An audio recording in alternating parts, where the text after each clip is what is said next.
nga po pala si Jaguar King, 7 months and 3 days na siya.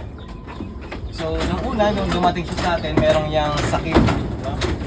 Meron din naman sakit, kumbaga ay may orf yung kanyang ilong. And then meron siyang sugat sa shoulder. At yung isa pa ay yung fishtail niya. Ngayon, dalawa na yung nagamot natin, yung sugat niya sa shoulder. And then yung orf natanggal na natin.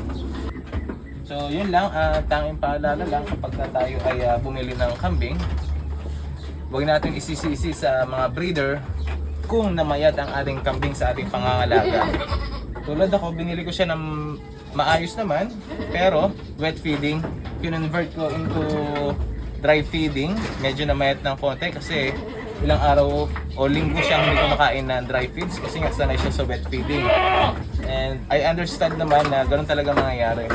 So far, nanumbalik na yung kanyang pangangatawan at completely dry feeds na siya ngayon. Kulang sa kanyang 1 kilo sa isang araw. So yan, pangangatawan niya ngayon.